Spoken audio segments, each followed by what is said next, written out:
Bismillahirrahmanirrahim. Alhamdulillahirabbil alamin wassalatu wassalamu ala asyrafil anbiya'i wal mursalin wa ala alihi wa sahbihi ajma'in. Alhamdulillah, bersyukur kita kehadrat Allah Subhanahu wa taala kerana dengan limpah kurnia dapat bersama-sama kita pada malam ini bagi mengimarahkan lagi masjid, khususnya kepada tuan rumah kita lah, Masjid Al-Hana pada malam ini, dengan sambutan ceramah perdana sempena ulang tahun ke-26 Radio Malaysia Langkawi FM. Terlebih dahulu saya juga ingin mengalu-alukan kehadiran wakil-wakil, antaranya daripada Pejabat Ahli Parlimen Langkawi, Pejabat Ahli Dewan Undangan Negeri Adun Kuah, Pejabat dari Adun Air Hangat, Agensi Anti Dadah Kebangsaan AADK, IPD Langkawi, Lembaga Pembangunan Langkawi Lada, dan rakan-rakan media yang lain, dan seterusnya tuan rumah Imam Ustaz Nordin,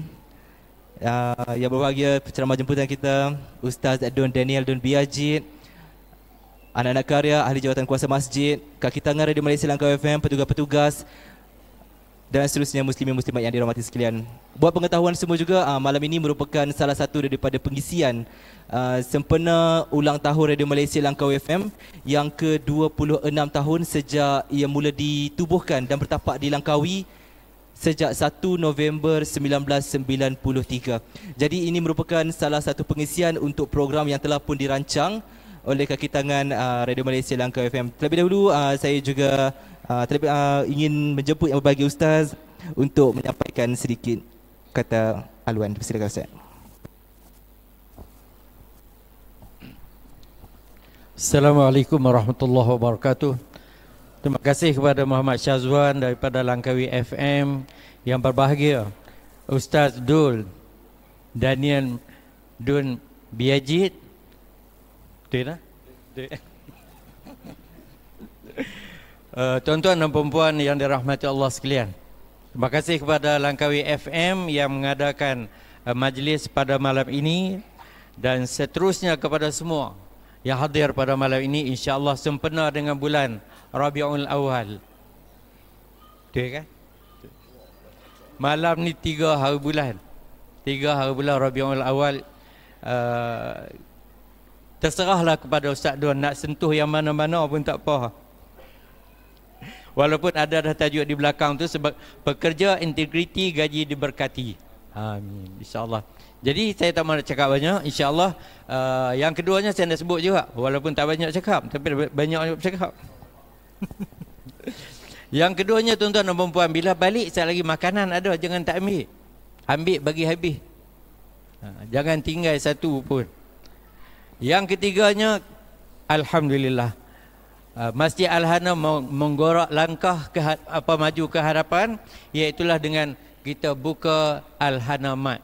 Semua produk Muslim, tuan-tuan boleh datang beli waktu siang, waktu malam tak ada, kita tutup kedai. InsyaAllah kita belakang, di tempat parking belakang sana ada kedai, dan tuan-tuan bolehlah pergi tengok sekali lagi, sebab malam ni dibuka.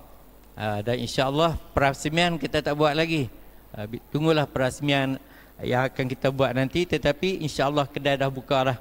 Jadi terima kasih sekali lagi kepada Muhammad Syazwan.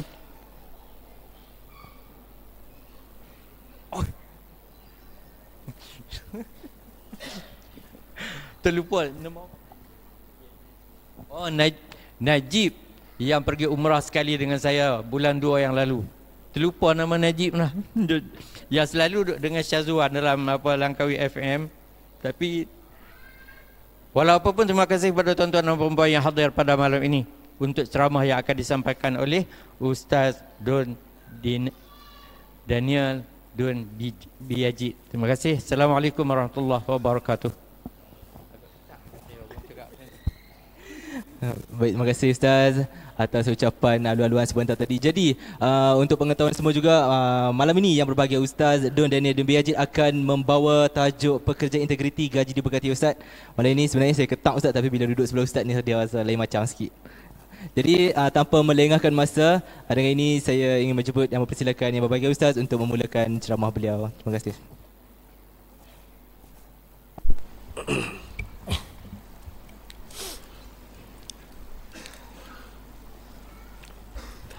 أعوذ بالله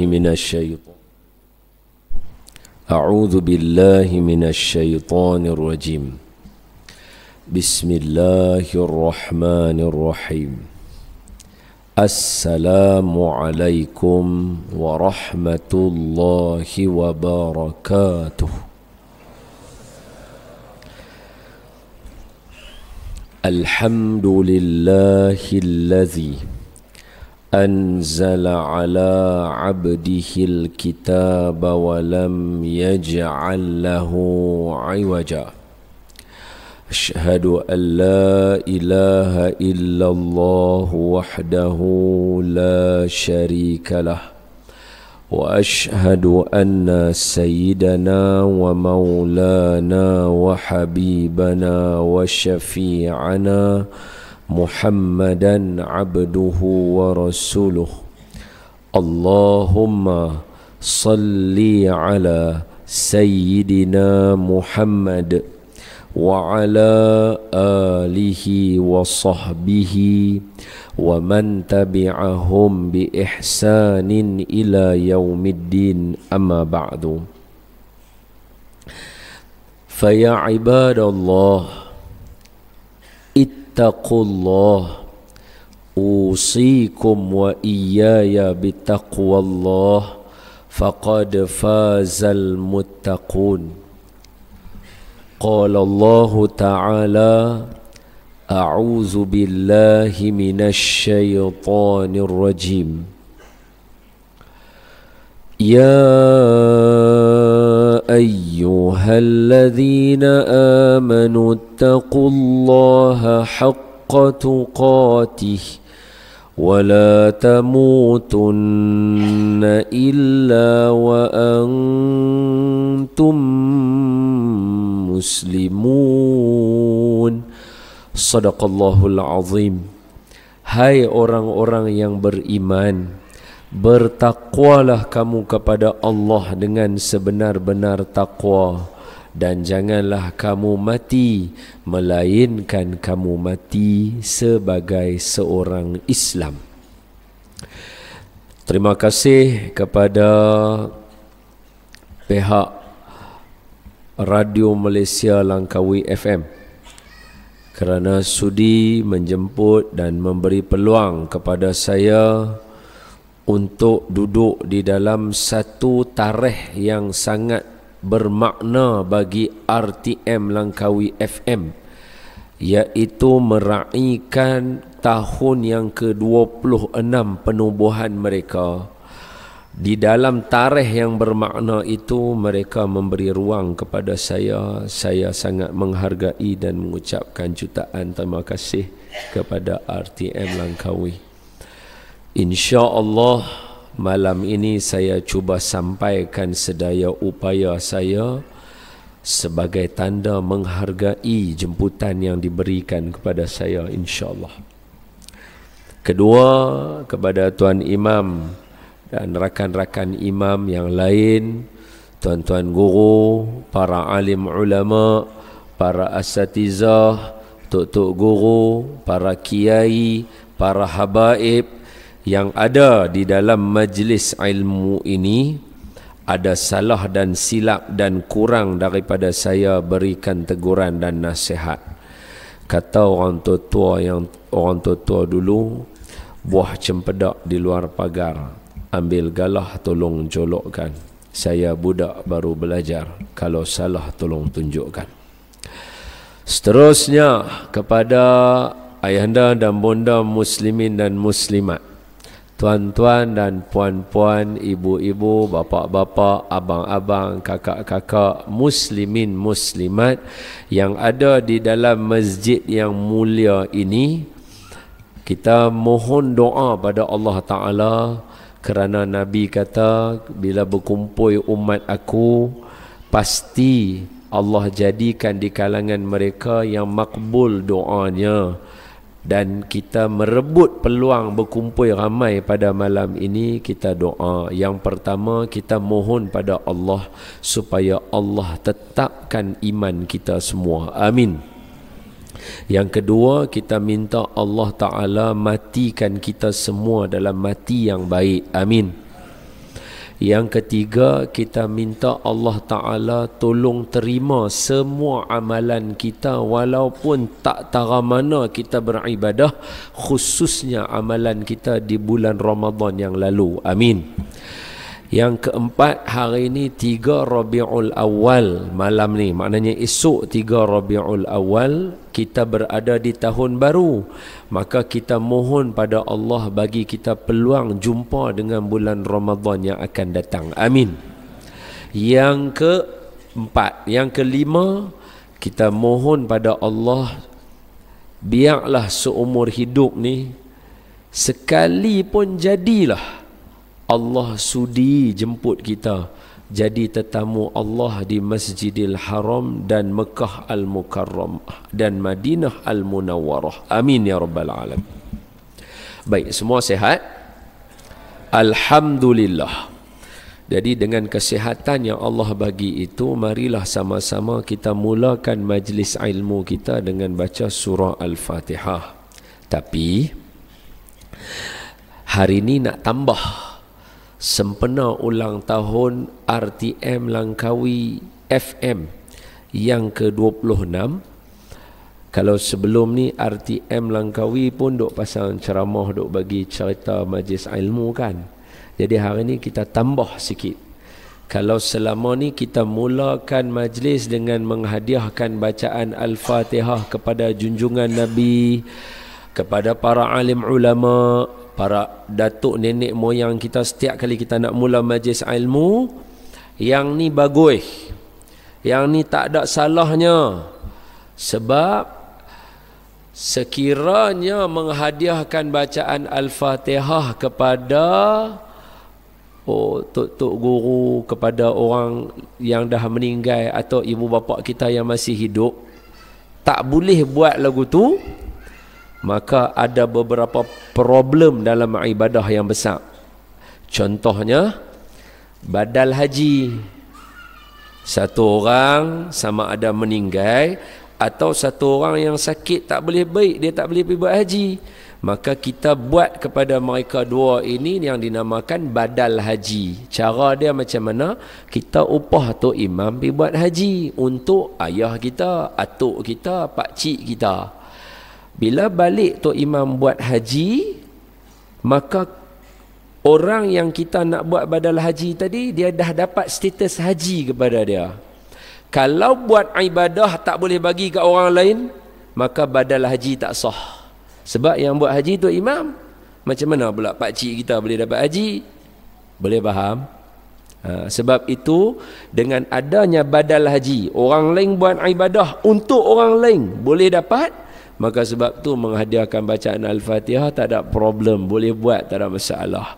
Sedekah, tabung lalu sekali lagi nak bagi sedekah, nak letak atas nama tok nenek kita, ayah kita, tok wan kita, cikgu kita, kawan kita, adik-beradik kita, semua boleh sampai. Yang pertama.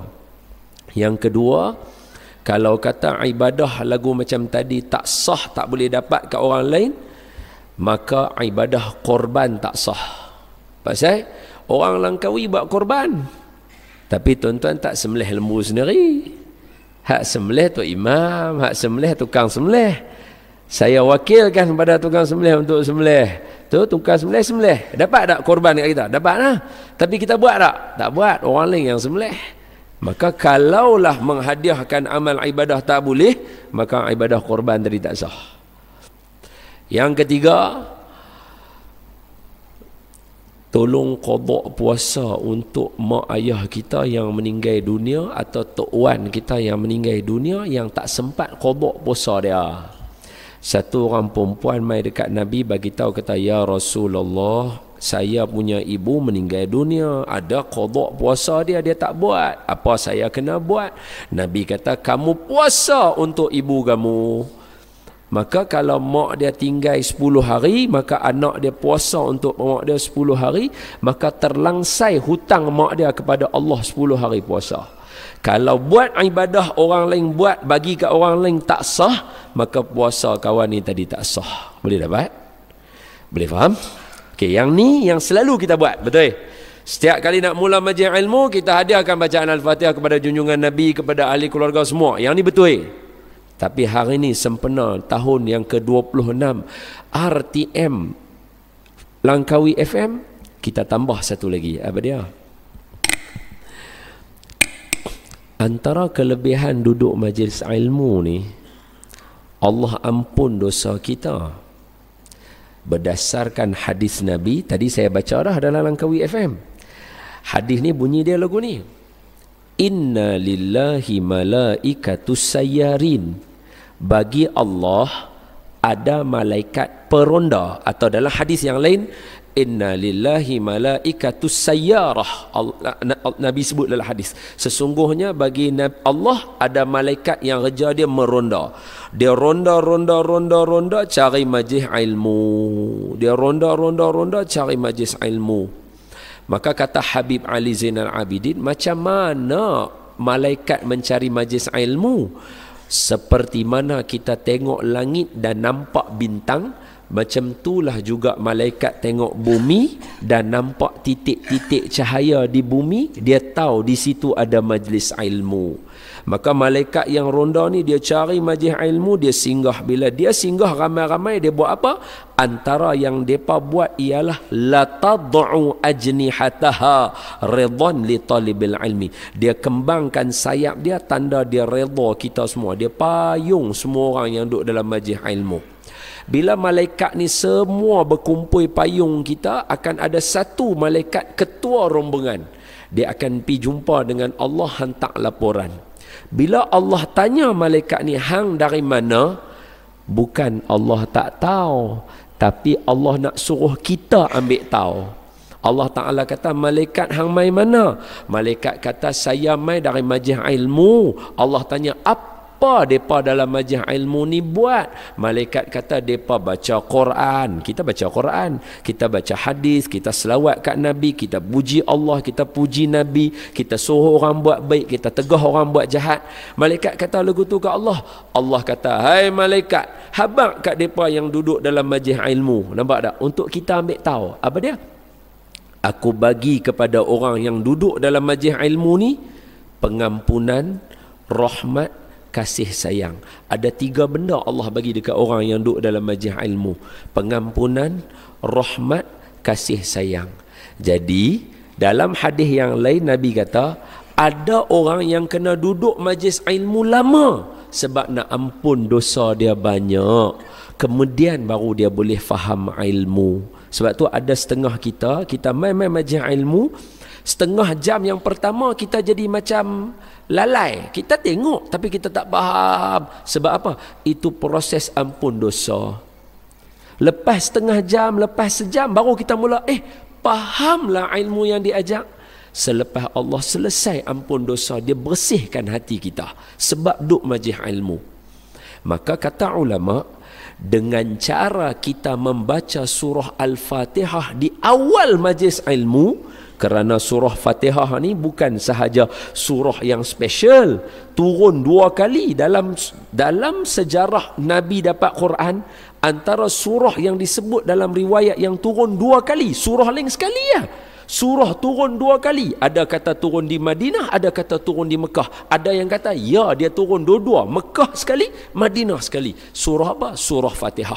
Hadis yang lain pula Nabi kata, tahukah kamu surah Fatihah ni daripada harta karun arash, min kanzil arash, daripada harta karun arash. Allah bawa keluar, hantar mai kat kita. Dalam hadis riwayat yang lain Nabi kata apa? Tahukah kamu malaikat hampir berpuluh-puluh malaikat mengiringi surah Al-Fatihah masa dia turun. Surah Ali Imran, surah Baqarah yang turun putih-putih, malaikat Jibril bawa seorang ya. Tapi ada beberapa surah dan ayat yang turun dia 30 malaikat lain mengiringi surah tadi. Macam VIP tahu surah tu. Macam VIP surah tu. Antara surah itu surah Fatihah. Maka kata ulama, dengan keberkatan surah Al-Fatihah itu, bila kita mula majlis ilmu kita baca, kita harap Allah ampun dosa kita awal lagi. Cepat ampun dosa. Start majlis ilmu, faham dah kita dalam mengaji. Boleh faham tak? Ni kira tak mula lagi tau, sebab tak baca Fatihah lagi. Baru habaq penerangan dia dulu, sebab nak bagi faham. Kata pasal apa selalu orang baca surah Fatihah? Awak tu imam tak kata marilah sama-sama kita mulakan majlis ilmu ini dengan membaca surah Al-Baqarah. Jenuh bila nak mula mengaji. Kan? Pasal apa baca surah Fatihah? Sebab surah Fatihah ni dia special. Dia ada berkat. Orang tanyalah, oi, takkan surah Fatihah ni ada berkat? Tak pernah dengar pun surah Fatihah ada berkat. Dia logik lah. Pasal apa? Yang tu lepas baca Fatihah baru kita cerita. Boleh no? Marilah sama-sama kita mulakan majlis ilmu yang mulia ini. Kita baca dengan surah Fatihah, hadiahkan kepada junjungan Nabi sallallahu alaihi wasallam, ahli keluarga baginda, isteri-isteri baginda, sahabat-sahabat baginda. Hadiahkan kepada sekalian kaum muslimin dan muslimat, guru-guru kita, para masyayikh kita, orang-orang alim, dan tidak lupa juga kepada hadiahkan kepada mereka yang berada di RTM Langkawi FM, khusus untuk malam ni, special untuk mereka. Al-Fatihah. A'udzu billahi minasy syaithanir rajim. Bismillahirrahmanirrahim. Alhamdulillahi rabbil alamin. الرحمن الرحيم مالك يوم الدين إياك نعبد وإياك نستعين اهدنا الصراط المستقيم صراط الذين أنعمت عليهم غير المغضوب عليهم ولا الضالين آمين بسم الله الرحمن الرحيم اللهم افتح علينا حكمتك وانشر علينا من خزائن رحمتك يا أرحم الراحمين اللهم نور قلوبنا بنور هدايتك كما نورت الأرض بنور شمسك أبدا أبدا برحمتك يا أرحم الراحمين والحمد لله رب العالمين. Baik, dengan bersempena juga dengan ulang tahun kelahiran baginda Nabi, marilah sama-sama kita membaca selawat kepada baginda Nabi. Nak baca selawat apa? Selawat yang baru ke? Selawat yang dah tahu ke? Selawat yang saya baca tuan-tuan ikut? Nak mana? Saya baca tuan-tuan ikut? Sahah lambat. Kita baca hak kita tahu lah. Allahumma salli wa sallim ala Sayyidina wa maulana Muhammadin adada ma fi ilmillahi salatan daimatan bidawami mulkillahi ya Rasulullah Allahumma salli wa sallim ala Sayyidina wa maulana Muhammadin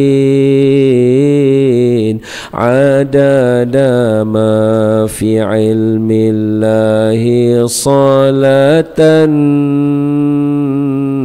daimatan bidawami mulkillahi ya Rasulullah Allahumma salli wa sallim ala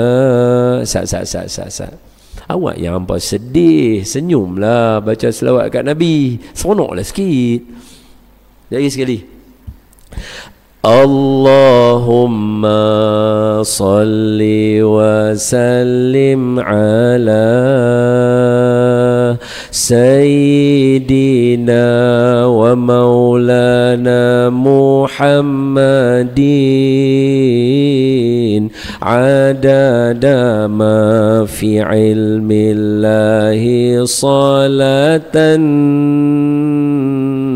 daimatan bidawami mulkillahi ya Rasulullah Allahumma salli wa sallim ala Sayyidina wa maulana Muhammadin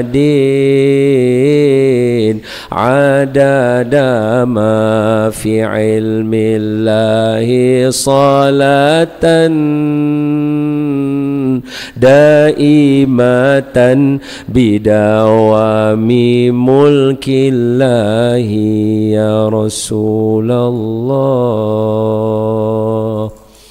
Seronoklah, yakni sikit ya kita nak buat jasa kat Nabi. Nabi punya jasa jangan sembanglah, tak ternilai yang kita nak balas pada Nabi. Tak usah pergi jauh, banyak benda. Tahukah tuan-tuan, ni tambahan juga, sempena ulang tahun yang ke-26. Banyak ni bagi nota point. Tahukah tuan-tuan, dengan berselawat kepada Nabi, seorang anak telah berjasa kepada mak bapak dia. Lagu mana? Lagu macam ni. Tahukah kita, dengan kita berselawat kepada baginda Nabi, Saya ulang sekali lagi bagi nampak nah dia punya punca kuasa dia. Apa dia? Yang baca selawat kita. Awak apa ingat aku apa sangat kah? Tak tahu bahasa punca kuasa. Saya budak sains, wife saya budak MRSM. Hamba bukan budak MRSM ah? Mana siapa ada budak MRSM sini tak? Ada. Budak MRSM. Isteri saya budak MRSM. Saya budak sains. I am a pure science student. Punca kuasa dia kita yang baca. Baca pula selawat, bukan puji mak bapak kita. Kita puji Nabi. Tapi kita yang baca selawat, kita telah berkhidmat kepada mak bapak kita. Macam mana? Apabila terbit satu hadis daripada baginda Nabi sallallahu alaihi wasallam, Nabi kata, apabila satu orang membaca selawat kepada aku, kata Nabi, bila mana siapa membaca selawat kepada aku, kata Nabi, Allah akan jadikan di samping aku, maknanya di tepi Nabi, di maqam Nabi nanti, bila kita baca selawat, Allah Ta'ala akan munculkan seorang malaikat sebelah Nabi. Hadis ini ada sahih. Tuan-tuan boleh rujuk. Nabi kata, siapa baca selawat ke aku, Allah akan jadikan sebelah aku ada seorang malaikat. Kerja dia ialah, siapa saja yang selawat ke aku, malaikat ni akan laporkan kepada aku dengan mengatakan, dalam hadis tu mafhum dia Nabi sebut, Nabi kata dengan mengatakan kepada aku, ya Rasulullah, si Fulan bin si Fulan telah berselawat kepada kamu.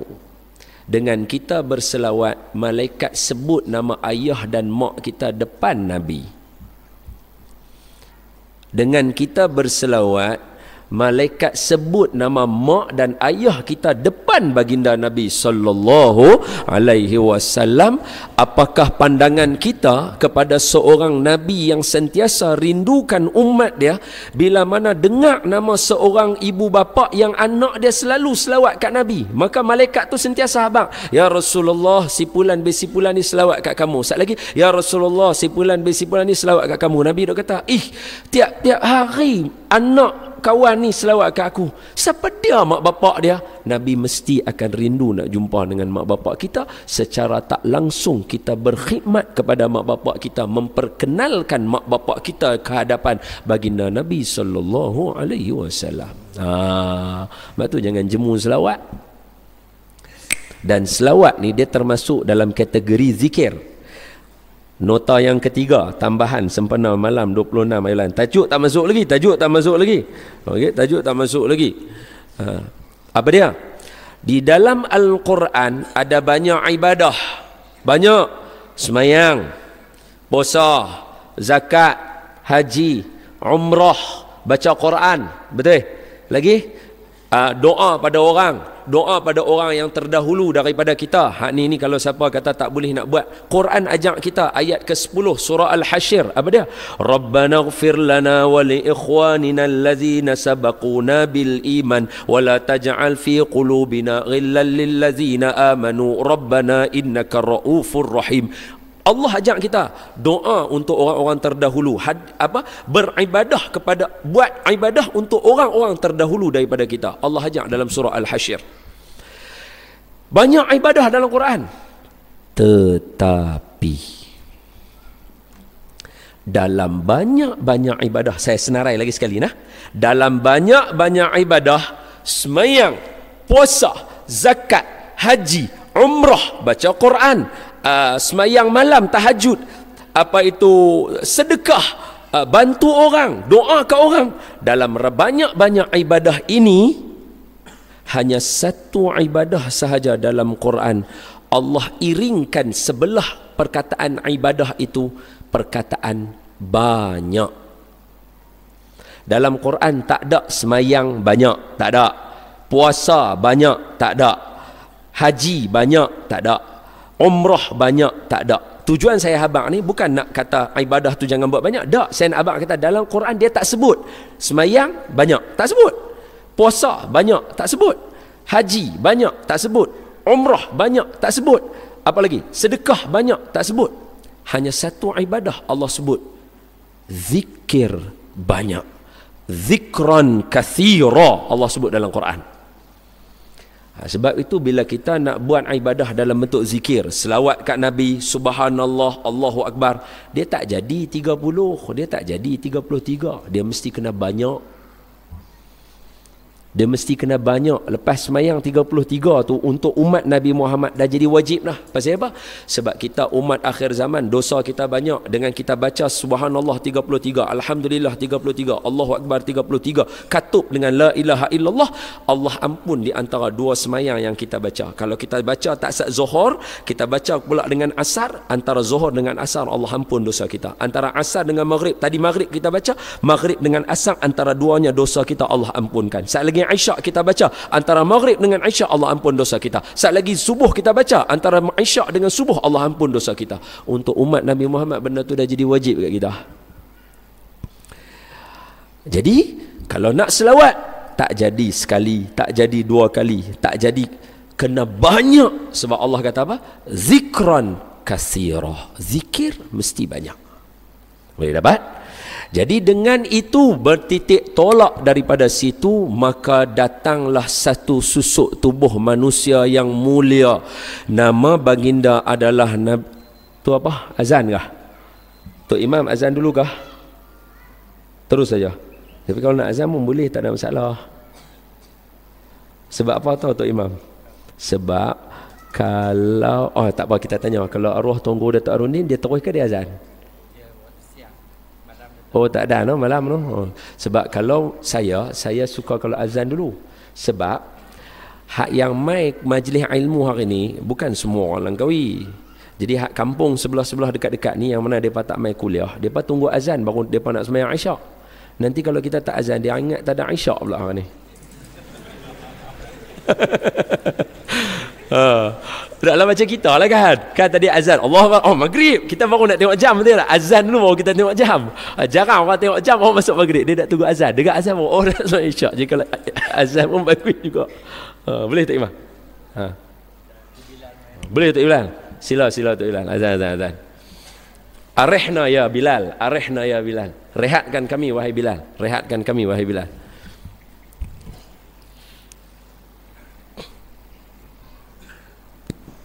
Subhanallah, alhamdulillah, wa la ilaha illallah, Allahu akbar, la haula wa la quwwata illa billah.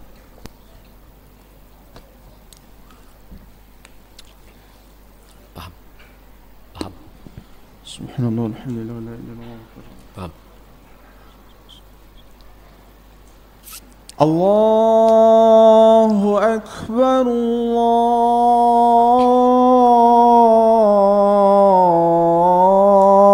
Allahu akbar. Allahu akbar, Allahu akbar, marhaban. Allahu akbar,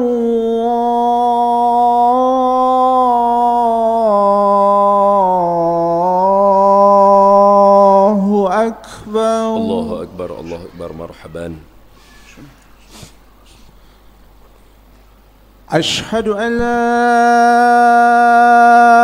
ilaha illallah. Ashhadu an la ilaha illallah. Ashhadu an la ilaha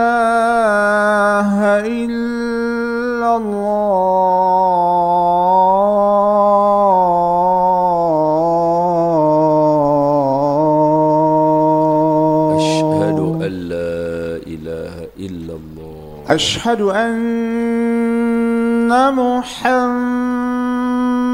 رسول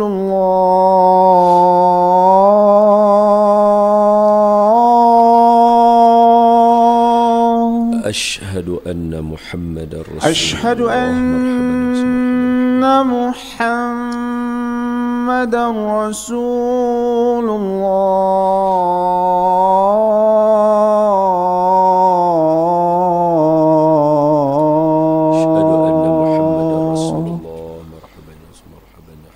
حي على الصلاة.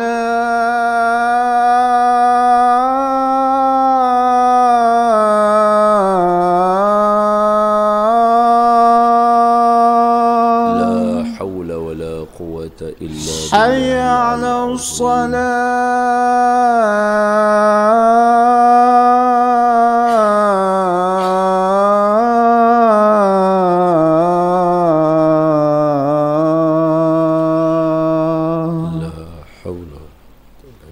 حي على الفلاح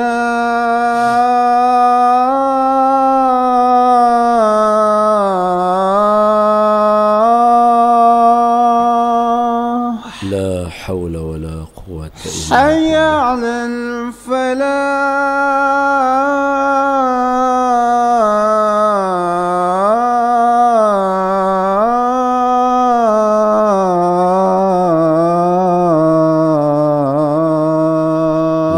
حول ولا قوة إلا بالله العلي. الله أكبر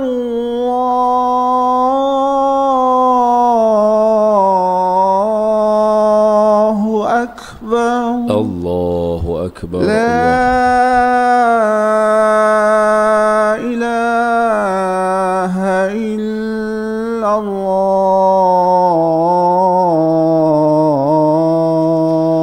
لا إله إلا الله محمد رسول الله صلى الله عليه وسلم. اللهم رب هذه الدعوة التامة والصلاة القائمة آت سيدنا محمدا الوسيلة والفضيلة والشرف والدرجة العالية الرفيعة وابعثه المقام المحمود الذي وعدته إنك لا تخلف الميعاد. اللهم اغفر لنا ذنوبنا إنك أنت الغفور الرحيم.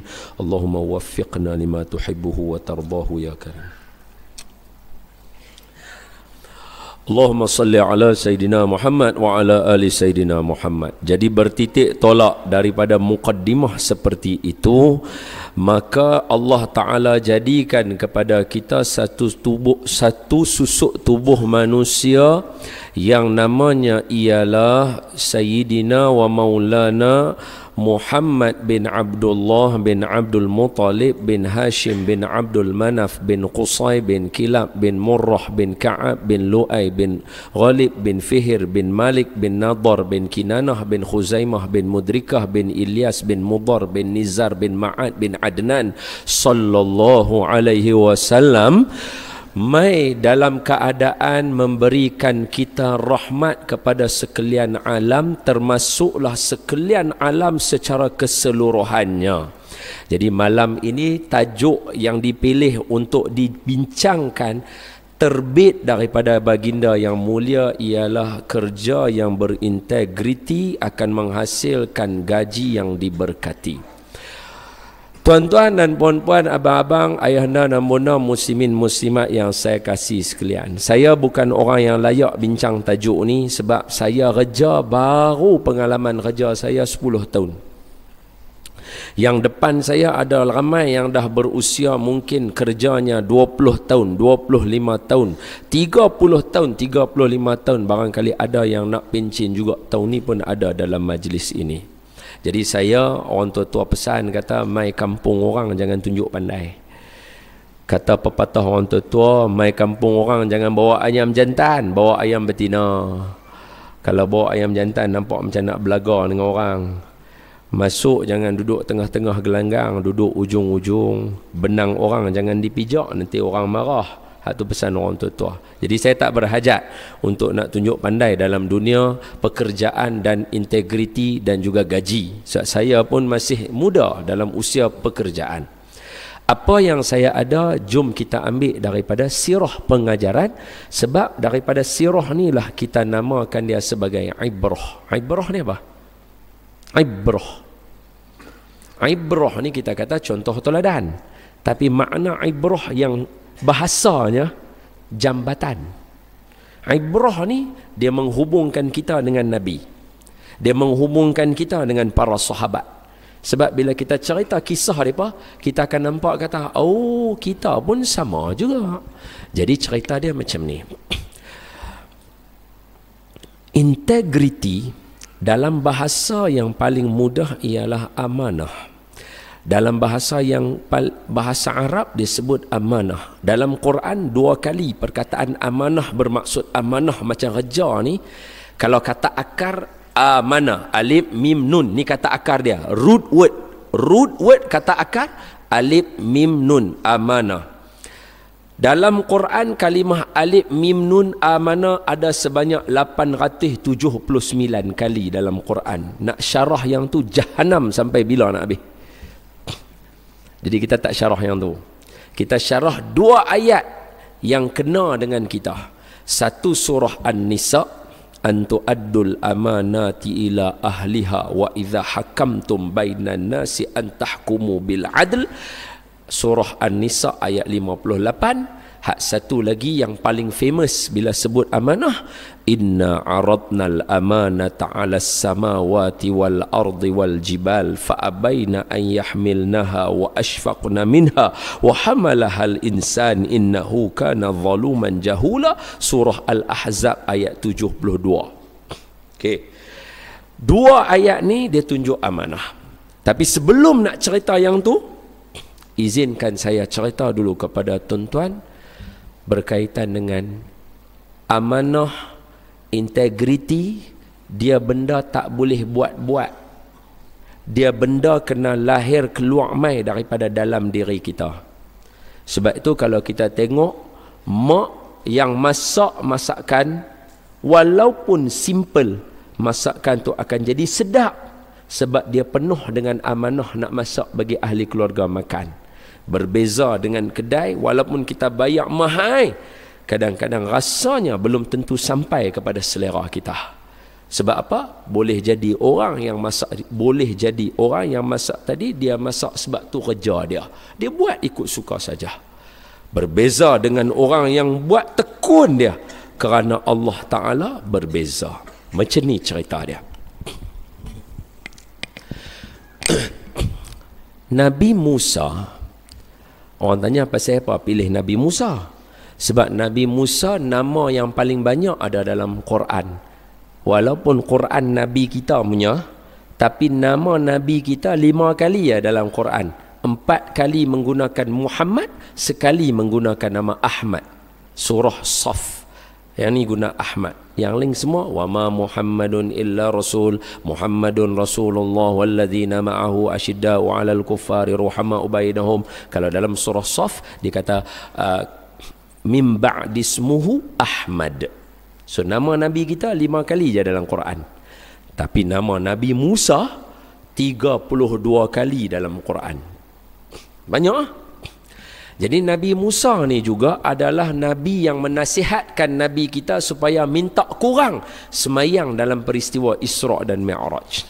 Maknanya seolah-olah Nabi Musa dalam bab urusan kerja dan sistem yang ni banyak dia boleh ajak kita. Antaranya integriti.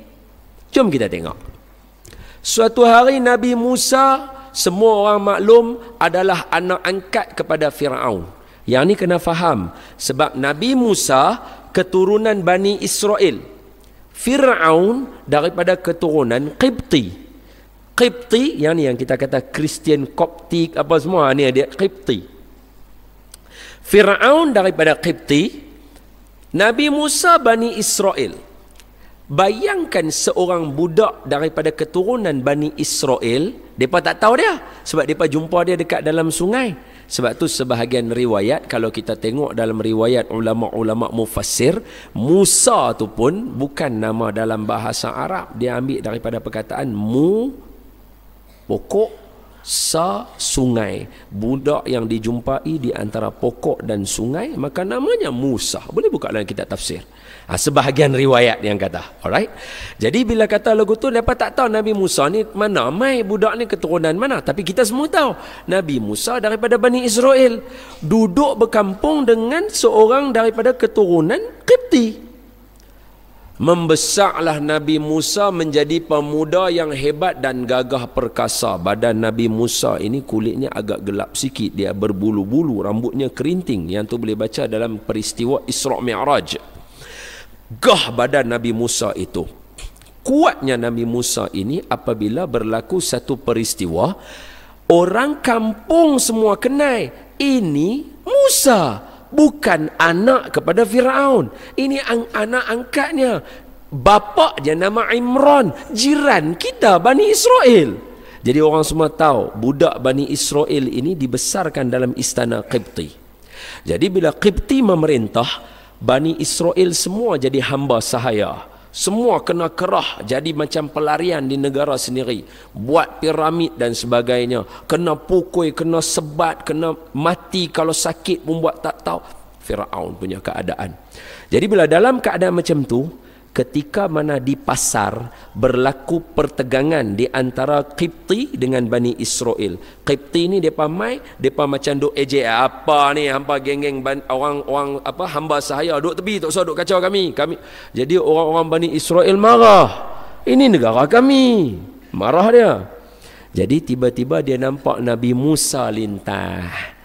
Bila nampak Nabi Musa lintah, kawan Nabi Musa ni panggil Nabi Musa. Sebab apa? Sebab yang ni orang Bani Israel dibesarkan di istana Qibti. Ni mesti akan boleh tolong kita punya bila bergaduh.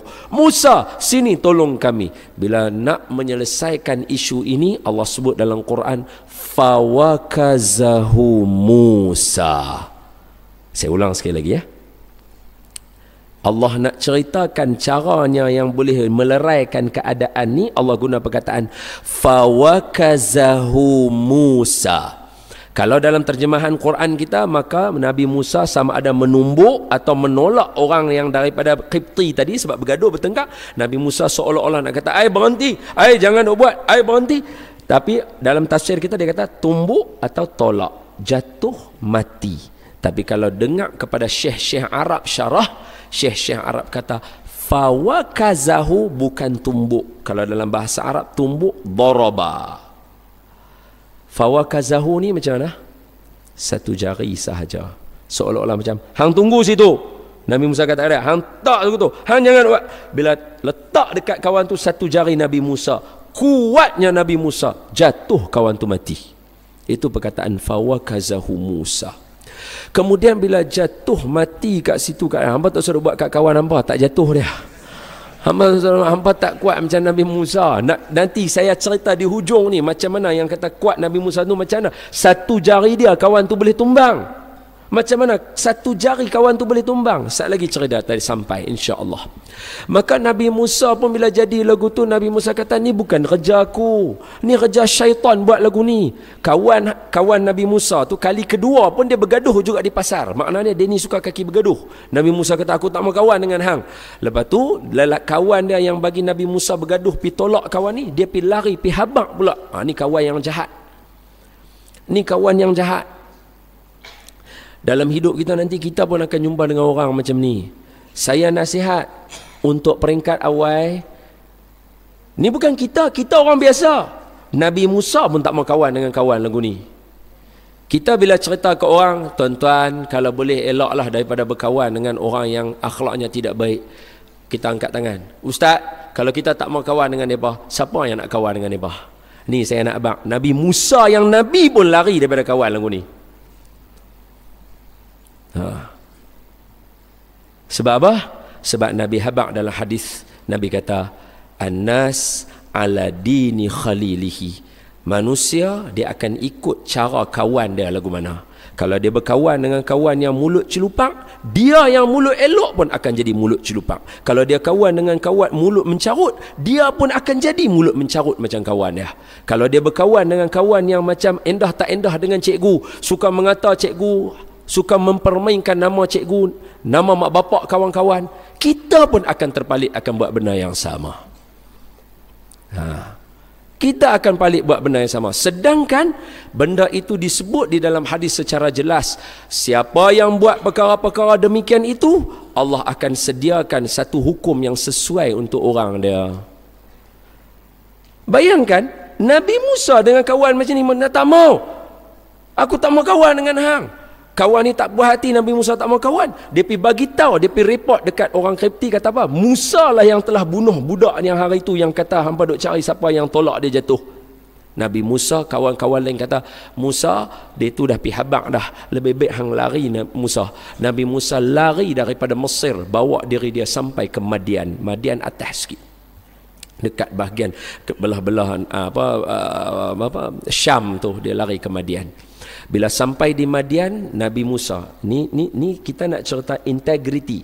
Integriti saya sebut apa? Dia mesti mai daripada dalam. Dia tak boleh kita berlakon nak tunjuk orang amanah, berlakon nak tunjuk kata kita baik. Dia tak jadi. Dia kena mai daripada dalam. Tengok cerita dia. Nabi Musa sampai di Madian. Bila Nabi Musa sampai di Madian, Nabi Musa tengok di kawasan perairan ada satu perigi. Nabi Musa tengok ada 2 orang budak perempuan bersama kambing-kambing mereka, dan di sini ramai orang lelaki dekat dengan perigi itu sedang bagi minum. Hairan Nabi Musa kenapa mereka berdua tak join untuk pergi bagi minum sekali. Maka Nabi Musa pergi tanya dekat mereka itu, kenapa hampa berdua perempuan tak pergi bagi minum sekali? Mereka kata, kami ni tolong ayah kami saja. Maknanya mereka baru amator, mereka tak pandai nak tolong gembala kambing ni, tolong ayah kami saja. Saat lagi kalau kami berasak dengan mereka, kami tak dapat. Dan setiap kali mereka selesai minum, mereka akan tutup mulut perigi tadi, mereka akan belah. Kami akan hanya dapat saki-baki air yang tumpah lepas mereka minum sahaja untuk kambing kami. Nabi Musa kata, tunggu, aku akan tolong hampa. Yang ni orang yang ada integriti. Orang yang ada amanah dalam diri dia. Walaupun dia sedang problem, kena kejar untuk dibunuh, dia tengok orang ada susah, dia masih tolong orang. Kita ada, kita nak pelepah kita dulu. Tambah istilah hari ni, ada aku kisah.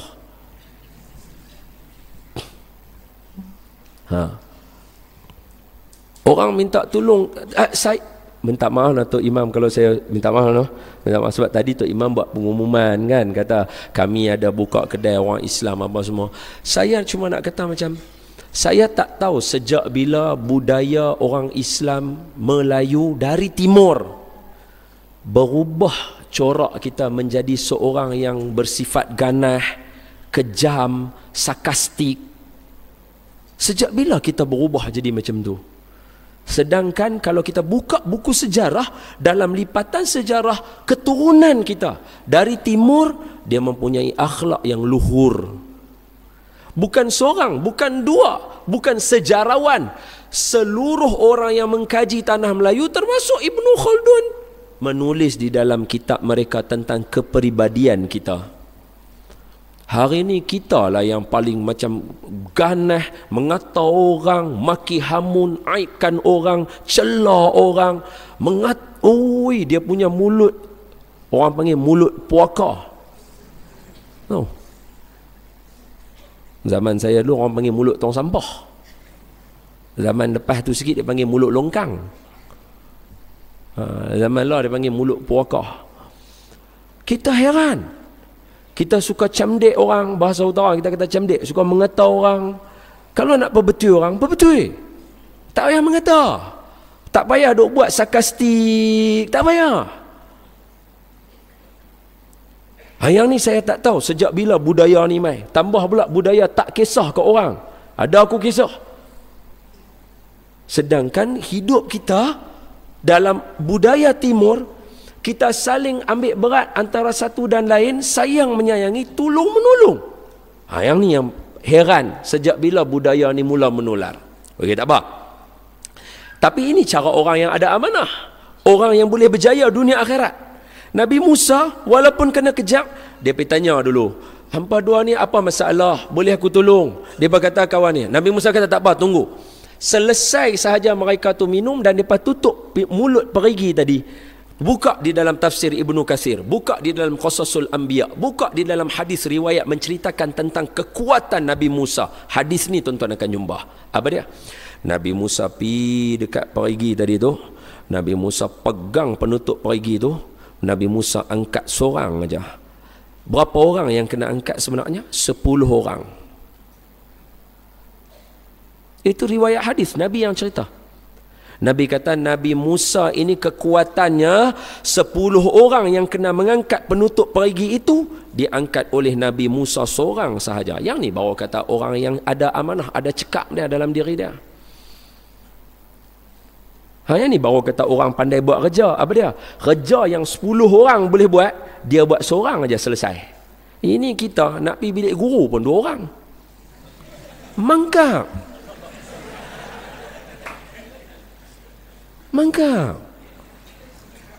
Nak pergi bilik guru. Nak pergi bilik guru, nak tolong cikgu, benda angkat buku seorang, 2 orang juga. Allah, lembik. Ni problem ni, ni saya tengah, ni bukan cerita saya, ni Quran cerita. Sama macam kita juga, kita orang yang kerja pejabat kan, buat kerja, Allah, kertas A4 habis, nak pergi beli kertas A4, 2 orang naik motor. La ilaha illallah. Kacau. Dia tak jadi, sistem tu dia tak jadi cantik. Nabi Musa kerja yang 10 orang buat, dia buat seorang. Selesai. Maka bila Nabi Musa angkat, inilah kali pertama anak Nabi Syuaib 2 orang tadi dapat minumkan kambing-kambing mereka dengan air yang segar. Minum mereka segar, Masya Allah, tabarakallah. Kenyang kambing mereka dan semua. Nabi Musa pun tutup perigi tadi. Tunggu dia sehingga selesai, dia tutup perigi itu. Kalau kita kata, oi, tak sedar diri kau orang nak bunuh hang? Dah. Sebab dalam agama kita diajar iyyaka na'budu wa iyyaka nasta'in. Nak minta Allah tolong kita, hang kena sembah Allah dulu, hang kena buat kerja dulu. Hang kena buat benda yang Allah suka dulu. Baru tadah tangan, ya Allah, tolong aku. Baru betul. Itu sistem kita.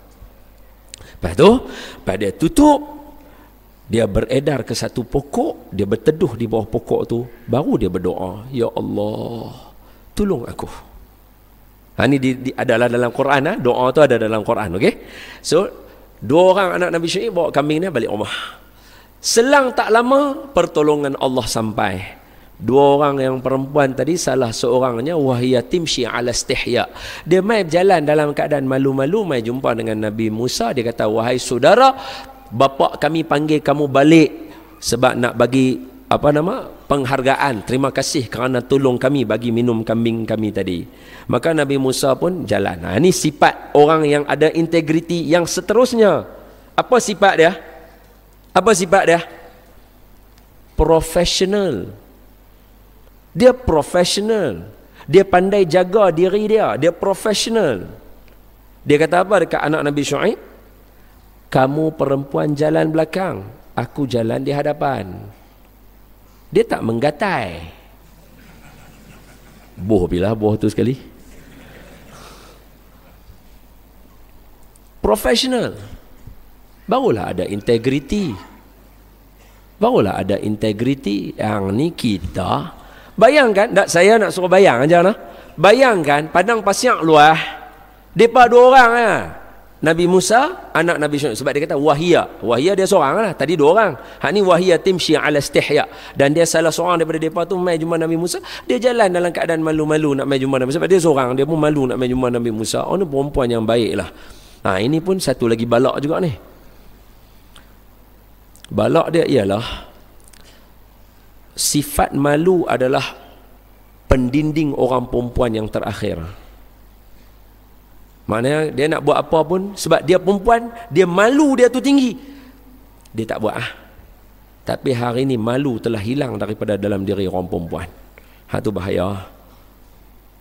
Anak-anak kita hari ini tak segan silu untuk mempertontonkan diri dia, tubuh badan dia pada orang lain. Dia hilang malu.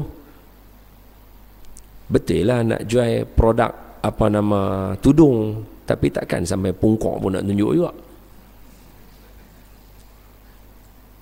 Betul lah nak jual produk tudung, jual lah elok-elok tudung. Takkan tak ada sistem lain selain daripada nak kena tunjuk buah dada kita, pungkok kita ke orang. Takkan tak ada malu. Ni fitnah lah ni. Tapi kita serah kat Tok Imam lah, fikir macam mana nak selesai benda tu. Minta maaf Tok Imam. Tok Imam kata jenuh telah elok lah kata. Siapa suruh jadi Tok Imam? Allahu akbar kabira. Ini fitnah dalam kita. Memang kita gelak, memang kita tak maulah bagi orang terasa macam sampai macam dak. Kita sekadar nak habaq saja status ni. Sebab apa? Ibu-ibu dan ayah-ayah yang ada dalam majlis ni, ibu-ibu dan ayah-ayah ada anak yang pada level sekarang dalam keadaan kritikal. Anak saya masih kecil, saya risau pada mereka, siapa guru mereka. Itu saya punya risau kepada anak-anak. Risau saya pada anak saya, siapa guru mereka. Tuan-tuan punya risau, anak-anak tuan-tuan yang sekarang ni akan jadi guru kepada anak saya nanti. Dan sekarang dalam keadaan dia malu, dia hilang. Tu saya kata ulang balik. Heran sejak bila budaya orang perempuan di timur hilang malu dia. Bila bermula saya pun tak tahu. Yang saya tahu dulu orang perempuan kita cukup main malu. Malu dia. Sebab yang tu senjata dia. Dan malu orang perempuan itu dijadikan kemuliaan oleh Allah. Diletakkan sebagai sifat perempuan yang dipuji di dalam Al-Quran untuk jadi isteri kepada Nabi Musa. Jadi Nabi Musa kata dekat dia, hang jalan belakang, aku jalan depan. Jadi bila hang jalan belakang, aku jalan depan, macam mana aku nak tunjuk jalan? Nabi Musa kata apa? Sekiranya ada belok ke kanan, ambil batu baling ke kanan. Sekiranya belok ke kiri, ambil batu baling ke kiri. Aku tahu aku akan belok ke kiri. Punya profesional lah. Aduh, hebat betul lah. Hebat, saya kagum. Tak macam kita. Saya guna perkataan kita. Saya pun kadang-kadang mampus juga dengan benda-benda ni. Allah, kucing mana tak mau ikan.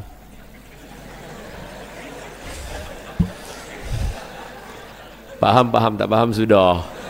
Ada yang nak tanya lah. Tak faham. Lambat tu imam. Dia pending pula lah.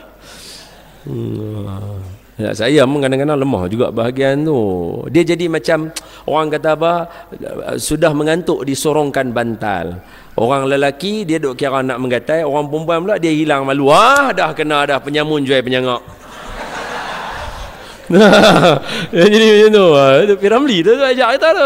Kena dah penyamun jual penyangak, dua-dua kena. Cantik. Itu kita kena berhati-hatilah benar ni. Dia sebab bila kita nak cerita integriti, dia bukan terus integriti, hang mesti kena amanah. Tak. Cerita ni pun belum sampai ayat integriti saya nak baca. Tengok dia cerita Nabi Musa punya cerita macam mana. Nabi Musa, sebelum nak kita cerita integriti Nabi Musa digambarkan sebagai seorang lelaki yang cergas dan sihat dulu. Barulah ini macam mana kalau lembik.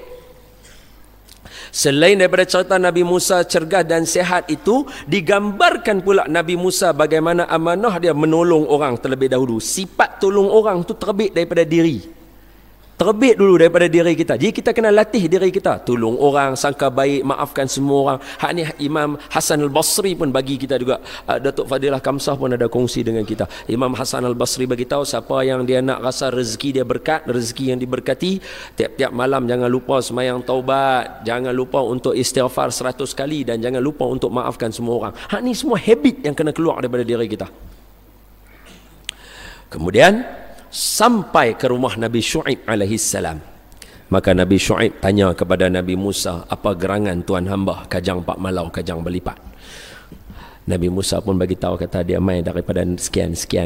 Tapi jangan risau, Nabi ni dia kenal Nabi. Nabi yang senior dia akan kenal Nabi sezaman dengan dia juga. Jangan takut, malaikat akan bagi tahu dekat tempat hang ni ada Nabi baru lantik. Dia akan ada lah dialog dia tu, dia akan ada. So Nabi Syuaib kata kat Nabi Musa, hang berada di tempat yang aman, jangan takut. Kemudian apa kata anak Nabi Syuaib? Tengok cerita dalam Quran 1441 tahun yang lalu. Quran yang kita baca hari ini, Nabi dah baca 1441 tahun yang lalu. Tapi cerita dia bukan cerita Nabi kita, cerita Nabi Musa. Makna Nabi Musa punya cerita. Nabi Musa, Nabi yang keberapa daripada 25 orang Rasul? Jenuh baru nak kira. Jahannam. Adam, Idris, Nuh, Hud, Soleh, Ibrahim, Lut, Ismail, Ishak, Yaqub, Yusuf, Ayub, Syuaib. Nombor berapa? 14. Tak kira ni pun salah juga. 14. Nabi yang ke-14 daripada 25 orang Rasul. Maknanya bawah Nabi Musa, Nabi Muhammad, ada 11 orang Nabi lagi. Tak usah ambil jauh. Nabi kita dengan Nabi Isa sahaja bezanya 500 tahun. Maknanya cerita yang ada dalam Quran tentang Nabi Musa mungkin beribu-ribu tahun usia cerita itu ditambah dengan 1441 tahun punya cerita. Maknanya ni cerita beribu tahun. Apa dialog dia? Tengok elok-elok dalam Quran surah Al-Qasas. Nanti tuan-tuan tengok muka surat belah kiri. Apa kata anak Nabi Syuaib yang dirakamkan oleh Allah Ta'ala? Kakak, minta maaf ya. Inilah kata-kata seorang perempuan yang ada sifat malu tadi. Bijaksana dia. Hebat dia perempuan ni. Allah Ta'ala kata apa? Dia kata ke ayah dia, ya abati sta'jirhu inna khaira man ista'jartal qawiyul amin. Wahai ayah, ambillah Musa bekerja. Tajuk kita nampak? Ayah, ambillah Musa bekerja. Allah ajak kita cara nak ambil orang bekerja beribu tahun yang lalu. Kita Malaysia sejak 2-3 menjak beberapa tahun je baru kita sembang tajuk integriti, baru kita sembang tajuk kompetensi, baru kita sembang tentang tajuk kecekapan dan sebagainya. Quran cerita beribu tahun punya cerita. Apa anak Nabi Syuaib kata? Ya abati sta'jirhu, wahai ayah, ambillah lelaki ini bekerja, pemuda ini wahai ayah. Sebab apa? Dia witness dah tadi.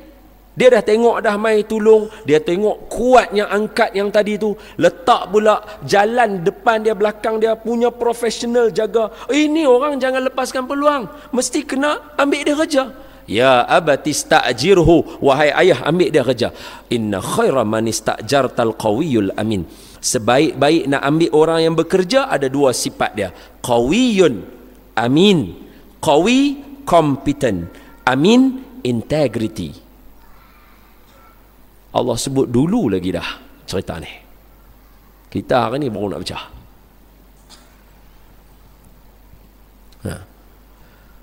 Ambil lelaki yang qawi, competent. Orang Langkawi memang kena masyilah perkataan qawi. Sebab dalam riwayat cerita Langkawi yang lain, dia kata Langkawi. Betul, la ilaha illallah. Bacalah macam ni contohnya. Saya pergi Melaka, saya pergi satu tempat, nama dia Kampung Serkam Pantai. Okey? Ada kan? Kan ada kan? Saya tanya dia, Pak, serkam ke sirkam? Dia kata serkam. Saya kata dalam kitab tulisan Jawi sejarah Melaka, nampak? Bukan serkam, sirkam. Sebab sir rahsia, kam beberapa. Kampung yang menyimpan beberapa rahsia di situ. Cerita Langkawi ada dalam kitab-kitab Jawi lama. Dan sebahagian riwayat mengatakan helang qawi, helang yang kuat. Itu jadi Langkawi. Orang Langkawi baru tahu.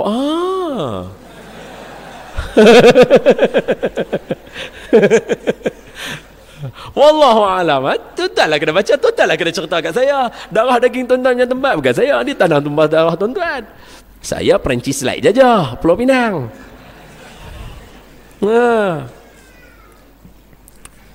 Ayahna nama nom 9. Kita sampai ke Eropah bukan pukul 9 kah? Habis dah?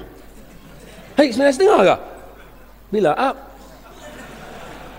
9.30 tu masuk sekali dengan sembahyang Isyak.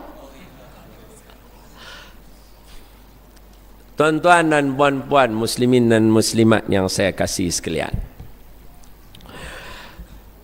daripada ayat Quran tadi serlah kepada kita bahawa pekerja yang ada integriti seperti Nabi Musa, rezekinya jangan diperkotak-katikkan, jangan dipertikaikan. Kenapa?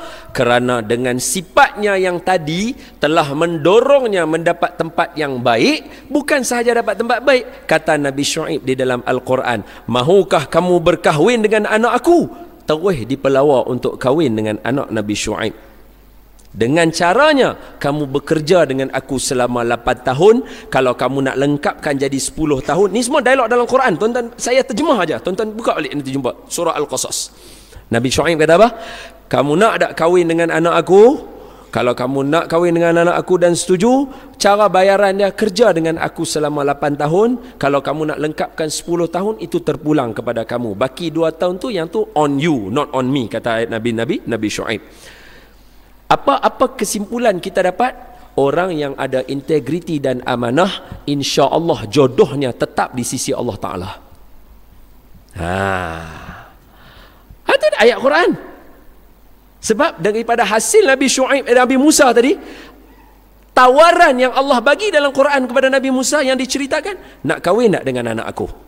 Makna apa? Siapa yang ada amanah, kuat orangnya, pandai jaga diri, profesional orangnya, jaga peribadi dia dan amanah dia dalam keadaan dia, benda ini membuatkan seseorang, salah satu ganjaran yang disebut dalam Quran, dia akan ada jodoh untuk diri dia.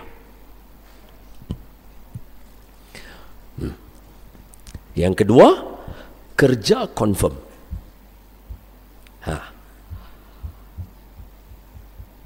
Ni Quran yang cerita, ganjaran bukan kita yang bagi, Quran yang bagi tahu. Sama macam hadis Nabi. Nabi kata apa? Siapa yang buat baik kepada ibu bapa, orang yang buat baik kepada ibu bapa, anaknya akan buat baik kepada dia. Maka berdasarkan hadis ini, tengok elok-elok.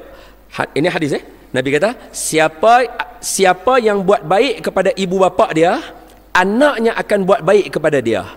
Berdasarkan hadis ini, kata ulama, boleh istimbat beberapa hukum. Pertama, orang yang buat baik kepada ibu dia, confirm dia tidak mandul. Sebab apa? Dia kena ada anak untuk berbaik baik pada dia pula.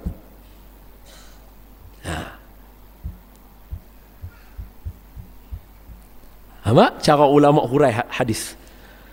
So Allah habaq ganjaran dah, Nabi habaq dah. Siapa buat baik pada ibu bapa, confirm anak dia akan buat baik pada dia. Macam mana nak confirm kalau dia tak ada anak? Siapa yang taat pada mak bapak, baik dengan mak bapak, anak dia punya rezeki anak akan ada. Yang kedua, siapa buat baik dengan mak bapak, insya-Allah confirm anak dia adalah anak soleh. Sebab hanya anak soleh punya doa aja Allah makbul. Betul tak betul? Jadi kesimpulan mudah kepada hadis tadi, kita kena buat baik pada mak bapak kita, dia akan ada ganjaran menyusuli daripada kita yang Nabi dah janji pada kita. Macam Quran tadi lah, dengan sifat amanah apa semua tadi, antara ganjaran yang pertama, jodoh dia dah ditentukan. Dia mesti ada jodoh, jangan takut. Yang kedua, kerja dia insya-Allah confirm. Wallahu a'lamu bis-shawab. Habis? Tak, tuan-tuan faham kan cerita tu kan? Faham balik je lah. Tajuk ni untuk bagi pak. Tak. Langkawi FM tujuan 26 tahun tu untuk bagi orang faham, betul tak? Dah faham balik je lah. Dah faham. Ayah dan ibu, tuan-tuan dan perempuan yang saya kasih sekalian. Okey. Bertitik tolak daripada tajuk amanah ni, saya nak sentuh jugalah. Tak syok lah kalau saya tak sentuh tentang Nabi kita hari ni, bulan ni birthday dia, birthday baginda ni. Kita nak cerita macam mana? Tengok elok-elok, tengok pada saya. Biasa dengar ada hadis Nabi berkaitan, saya nak hurai tadi siapa yang tak faham macam mana boleh kata dia ada jodoh dia macam mana, tanya saya. Okey, siapa yang tak faham angkat tangan, tanya, saya akan ulang balik.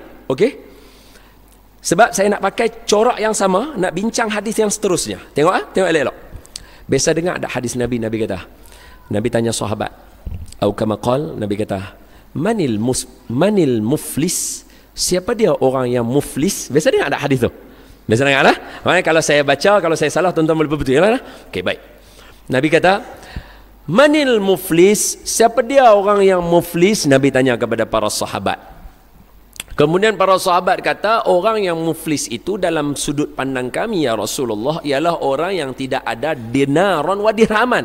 Orang yang tidak ada langsung duit pada dia. Dia tak ada dinar, dia tak ada dirham. Bahasa kita, dia tak ada dollar and cents. Okey? Dia tak ada duit. Inilah orang muflis. Maka Nabi memperbaiki fahaman para sahabat kerana para sahabat faham takat tu saja. Nabi tak. Islam bukan bijak sini. Islam bijak sana. Maka Nabi kata apa? Al-muflis, orang yang muflis ialah bila mana dia pergi ke hari akhirat, dia pergi ke negeri akhirat dengan pahala yang banyak. Betul? Dia pergi dengan pahala yang banyak, tahu-tahu bila dia sampai depan Allah nanti, pahala dia sorang-sorang akan duk ambil. Betul tak betul? Hadis ni sama kan? Kawan ni kata, hang biasa mengutuk aku, hang mengata kat mak bapak aku main nak ambil pahala daripada hang. Hang biasa menghina aku, hang bagi malu aku dalam kelas hari tu, aku nak ambil balik pahala aku. Apa tu mai pula seorang lagi, hang buat dekat aku tak ketahuan hala, hang tulis bukan-bukan pasal aku dalam Facebook, dalam Instagram, dalam aku nak ambil balik pahala. Orang pakai ambil balik pahala daripada dia, habis pahala dia yang banyak. Tuan-tuan tangkap lah perkataan saya semua sebiji-sebiji, tangkap sebab kita akan ulang kaji balik, tengok orang semua ambil pahala dia, habis pahala dia apa akan berlaku? Muflis dah? Tak, tu belum muflis lagi. Muflis dia ialah apabila dia dah tak ada pahala dah, orang main nak tuntut kat dia terlalu ramai lagi, maka Allah Ta'ala kata, hang ada pahala tak lagi? Dia kata dia tak ada. Maka Allah Ta'ala kata, hai kawan, dia tak ada pahala dah, hang nak ambil, bagi dosa hang dia tanggung pula. Tanggung lah pi tadi pahala banyak, akhirnya di depan Allah selepas habis perhitungan, yang tinggal dekat dia hanyalah dosa semata-mata untuk dia tanggung. Allah tahu dia masuk dalam api neraka, titik. Yang ni hadis semua orang masyhur hadis ni, betul? Okey, jom kita tengok sama-sama. Apa dia? Tajuk integriti ni lah. Apa dia? Ayah, ibu, abang, kakak sekalian, hadis ni nak habaq kepada kita, lelaki tadi dia pi depan Allah dengan pahala yang banyak. Maafkan saya, boleh tak kalau kita setuju, maknanya dia kuat semayang tak? Kuat semayang lah, pahala banyak. Dia kuat sedekah tak? Kuat sedekah lah. Dia kuat zikir tak? Okey lah, banyak lah. Dia banyak bantu orang tak? Bantu orang pula, banyak pi buat haji umrah tak? Banyak. Tapi bila berhadapan dengan Allah, tengok saya elok-elok, bila berhadapan dengan Allah, benda yang akan dititik beratkan, maafkan saya tegaskan suara saya sekali lagi perkara yang dititik beratkan di hadapan Allah bukan lagi bab pahala tadi. Apa yang dititik berat depan Allah? Akhlak. Hang semayang banyak, hang mengata ke orang, mampu hang depan Allah Ta'ala esok. Dan integriti termasuk dalam bab akhlak. Nabi Musa tolong perempuan tadi, akhlak. Nabi Musa angkat tadi, memudahkan dia, akhlak. Nabi Musa jalan di hadapan perempuan tadi, akhlak. Sebab itu hari ini jangan kira nak pulun pahala banyak sangat dengan mengenepikan akhlak. Kita mengabaikan, kita rasa setiap Khamis malam Jumaat kita baca Yasin, pahala kita banyak, kita boleh sewenang-wenangnya pergi maki orang, hina orang, mengata dekat orang. Kita rasa dengan cara kita duk bagi sedekah setiap hari Jumaat RM1 dalam tabung, itu pahala kita akan berpanjangan. Kita boleh dengan keadaan macam tu buat tak entang dengan Tok Imam, dengan Tok Bilal, kita hina masjid, kita buat. Oi, jangan tuan-tuan.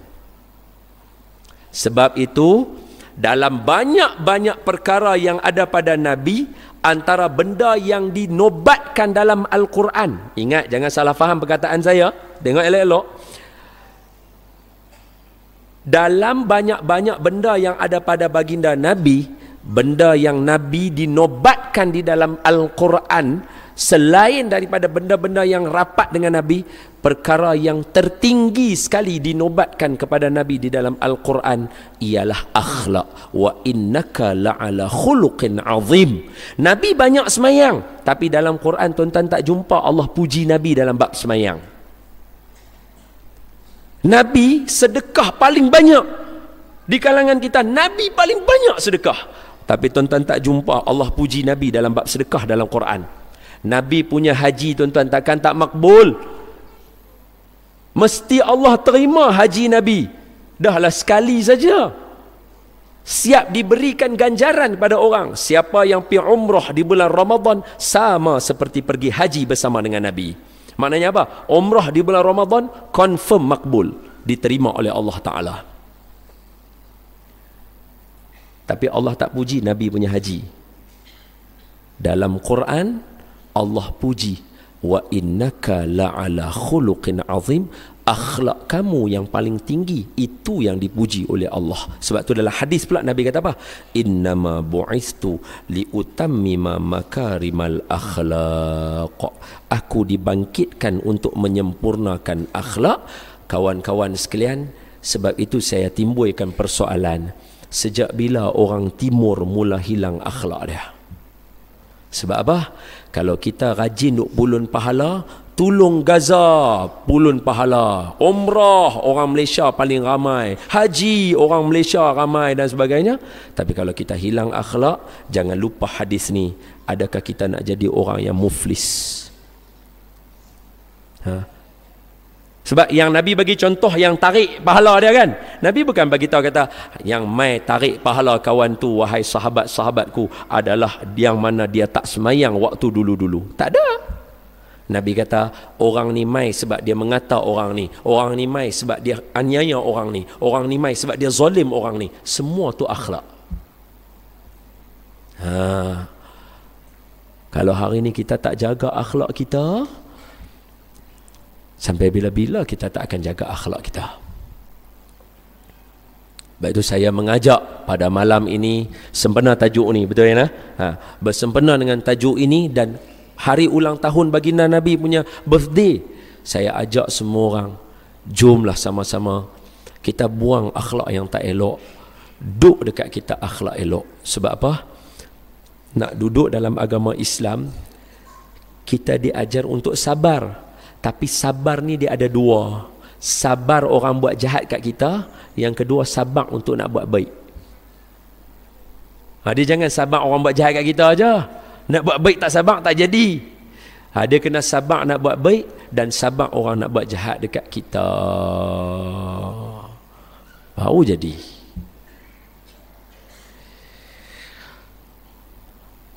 Suatu hari baginda Nabi SAW, dia syok cerita Nabi ni. Kalau kita baca qasidah dia, puji-puji Nabi dia syok sebenarnya. Saya suka kalau kita boleh puji-puji Nabi sikit, syok.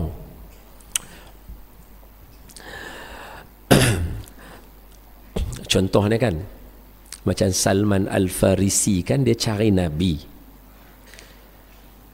Boleh sempat ya nak cerita Salman Al-Farisi? Boleh ya? Tuan-tuan esok cuti kan? Tuan-tuan nak duduk sampai pukul berapa ni sebenarnya? Tak mau percaya. Tak mau tengok kita nak pulun pahala banyak lagi. Esok tak main sembahyang subuh pula, jahanam. Tak mau. Saya tanya orang yang nak masak lu, ibu-ibu okey kah? Boleh saya lanjut lagi kah sikit lagi? Boleh kah? Sebab Ibrahim pendek kata buka dadu 3 kali ya.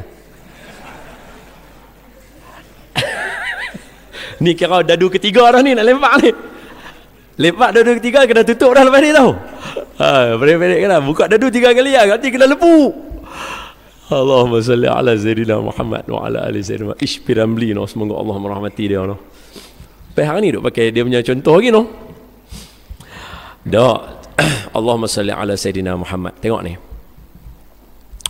Nabi kita satu hari jalan, bukan satu hari, kebiasaannya Nabi kita dengan sifat dan akhlak pemalunya Nabi, zuhudnya Nabi, baiknya Nabi, itu yang dalam qasidah tu dengan dipuji. Dia kata Allahu Allahu Allahu Allah Allahu Allah Habibi Rasulullah. Baginda memilih hidup dalam berzuhud, sekalipun maksum sangat banyak bersujud, menipis isi tumit lamanya bertahajud, banyak mendaki bukit, sangat sayangkan Uhud. Allahu Allahu Allahu Allah Allahu Allah Habibi Rasulullah. Nabi ni zuhud. Zuhud ni makna dia Nabi yakin benda yang ada dekat Allah tu lebih daripada segala-galanya. Nabi jalan-jalan ni tiap-tiap hari, dan setiap kali Nabi jalan lalu ni akan ada satu orang perempuan Yahudi akan meletakkan duri di jalanan Nabi. Ada kala terkena jubah Nabi, cari dia. Ada kala sangkut pada kaki Nabi. Ada kala sangkut pada pakaian Nabi. Dan ada kala memang selalunya Nabi kena tolak benda tu pergi ke tepi. Sehinggalah suatu hari bila baginda Nabi jalan-jalan tu, Nabi heran, tak ada duri pula hari ni. Seolah-olah, minta maaf lah, saya pakai benda ni tak sesuai untuk Nabi, tak sesuai. Cuma nak guna bahasa kita ya. Seolah-olah macam Nabi nak cari penyakit pula dah. Tak ada duri hari ni. Mana kawan ni? Tak main-main berduri ya? Cari penyakit tu. Tapi Nabi kita dah. Nabi kita dia special lah. Sebab tu Nabi kita mengatasi Nabi-Nabi yang lain. Nabi kita mengatasi Nabi-Nabi yang lain tak sama. Rekod yang ada dalam Quran menggambarkan perbezaan antara Nabi kita dengan Nabi-Nabi yang lain. Nabi-Nabi yang lain power, special. Mereka memang orang yang mulia. Tapi di kalangan orang mulia tu, Nabi kita tu yang Allah kata tu lebih tinggi daripada akhlak yang baik. Nabi-Nabi ni akhlak baik dah. Nabi kita atas lagi daripada akhlak baik. Dia special. Nabi Nabi lalu, Nabi tengok, tak ada pula duri hari ni. Maka Nabi tanya orang kampung, mana dia perempuan yang selalu letak duri dekat jalan aku ni? Dia berkata, perempuan tu, kami difahamkan perempuan tu sakit. Nabi pi balik rumah Nabi. Nabi kata kepada Siti Aisyah, berikan kepada aku benda yang aku boleh bawa. Kalau bahasa kita, buat main tapawai apa dalam tapawai bekas, bawa pergi. Lepas tu Nabi pi bagi salam, Assalamualaikum. Perempuan tu, Nabi bagi salam. Perempuan tu kata, siapa? Nabi kata, saya Muhammad. Muhammad, terkejut dia. Buka pintu, tengok Nabi berdiri di hadapan pintu dia. Dia kata, kenapa kamu main sini? Saya main ziarah orang sakit. Perempuan tu menangis, dia masuk Islam dia. Asyhadu alla ilaha illallah. Hebat Nabi punya akhlak, bawa tapawai orang masuk Islam. Kita jual tapawai tak masuk Islam lagi. Kacau. Nabi bawa tapawai pergi rumah orang, masuk Islam orang tu. Hebat betul lah akhlak Nabi. Power lah tuan-tuan. Ini yang orang selalu sebut luar biasa. Memang superb lah. Bawa tapawai pergi rumah orang, orang masuk Islam. Allahu Akbar. Tu tak bawa tapawai. Cuba bayang kalau bawa unta ke kalde ke, Allah, satu kampung orang masuk Islam. Bawa tapawai pergi rumah orang, orang masuk Islam. Kemah Nabi. Allahu Akbar. Ni kata akhlak ni, dia penting. Nabi yang ni yang paling menang kat Nabi. Tengok contoh Nabi Nuh kan kena teruk kan dengan kaum dia. Nabi Nuh. Ni kita ni kan kita belajar. Okey, ni zikir kita. Ni kita punya pegangan kita. Ahli sunnah wal jamaah, yang ni pegangan kita. Apa dia? Tilka rusulu faddalna ba'dahum ala ba'd. Minhum man kallama Allah wa rafa'a ba'dahum darajat. Apa dia? Ini awal juzuk 3, kepala juzuk 3. Tilka rusulu faddalna ba'dahum ala ba'd. Minhum man kallama Allah wa rafa'a ba'dahum darajat. Dan nabi-nabi ini di kalangan mereka ada yang berbeza derajat, ada yang lebih tinggi daripada yang lain, dan ada setengah yang boleh bercakap dengan Allah, orang lain tak boleh, kelebihan. Nampak? Tapi di hujung surah Baqarah, tadi juzuk 3, di hujung surah Baqarah dalam juzuk 3 juga, apa tutup dia? Tutup dia apa dia? Amana rasulu bima unzila ilaihi min rabbihi wal mu'minun kullun amana billahi wa malaikatihi wa kutubihi wa rusulih la nufar. Ini akidah kita. La nufarriqu baina ahadin min rusulih. Jangan kita duk beza-beza. Tapi dari segi ilmu ada, tapi kita tak boleh nak beza. Aku sayang Nabi Muhammad, Nabi lain aku tak mahu. Faham tak? Itu akidah kita. Kita tak boleh buat lagu tu. Boleh faham? So cerita dia kena faham benda tu. Nabi Nuh, Allah kata apa? Alfi sanatin illa khamsina ama. Nabi Nuh usia dakwahnya 1000 tahun tolak 50 tahun. 950 tahun usia dakwahnya, termasuk usia Nabi Nuh. Nabi Nuh berdakwah selama 950 tahun, yang masuk kepada agama Islam dalam 80 orang saja di riwayat yang masyhur. Kalau dah 80 orang 950 tahun, maknanya setiap 10 tahun seorang baru masuk. punya ketegang habis ni kira lebih daripada Amerika. Apa Nabi Nuh buat? Bila last kali mereka buat main-main dengan Nabi Nuh punya kapal, mereka buat main-main dengan firman Allah, apa Nabi Nuh buat? Nabi Nuh angkat tangan, Nabi Nuh doa, Nabi Nuh kata apa? Ini dirakam dalam Quran. Rabbi la tazar fil ardi minal kafirina dayyara. Wahai Tuhan, jangan biar sekok pun ada atas muka bumi daripada kalangan orang yang lawan kamu ni. Tu yang buat main banjir tu, habis anak semua. Dengan anak-anak dia sekali dengan isteri dia semua hilang. Nabi Musa kan kena teruk dengan Fir'aun, lari sampai Laut Merah. Apa Nabi Musa angkat tangan doa? Nabi Musa kata, Tuhan, ini arwah Tuan Guru Datuk Arundin. Ni mimbar ni Tuan Guru selalu khutbah. Arwah Tuan Guru Datuk Arundin yang serta kat kami. Apa Nabi Musa kata? Nabi Musa kata, Tuhan,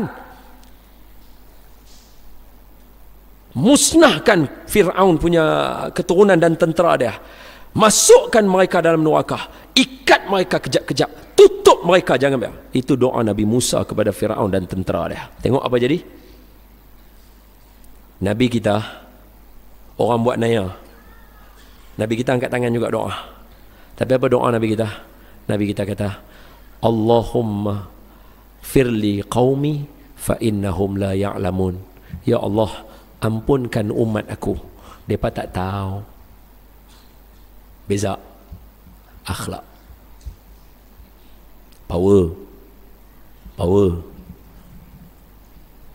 Sebelum baca doa tu, apa Nabi buat? Dua malaikat mai nak hempuk penduduk Taif dengan dua bukit. Apa jawapan Nabi? Nabi kata, la, jangan hempuk mereka dengan bukit, jangan. Aku doakan daripada tulang sulbi mereka keluar anak-anak keturunan yang akan menegakkan kalimah la ilaha illallah yang ada sampai sekarang. Itu baru Nabi doa, Allahumma ghafirli qaumi fa innahum la ya'lamun. Ya Allah, ampunkan umat aku, mereka tak tahu. Mereka tahu, mereka tak buat. Wih, power. Tambahan lagi, bukan saja nak empuk, patah balik sebelum empuk. Apa berlaku? Mereka lempak batu, berdarah Nabi. Apa dalam riwayat kata? Asar cerita, kasut capal Nabi yang Nabi duk pakai, dalam ada sebahagian kata menggunakan perkataan sepatu, ada yang menggunakan perkataan kasut, ada kata slipper dan sebagainya. Poin dia, yang Nabi pakai itu, Nabi berjalan berbunyi becak, serak. Sebab apa? Darah mengalir memenuhi kasut tadi. Nah, dalam keadaan lagu tu, Nabi kita angkat tangan, Allahumma ghafir li qaumi fa innahum la ya'lamun. Ya Allah, ampunkan umat aku, mereka tak tahu. Sebab itu, selepas kewafatan baginda Nabi, tidak ada hari yang paling banyak orang menangis, kata para sahabat, melainkan ketika Bilal bin Rabah kembali daripada Syam.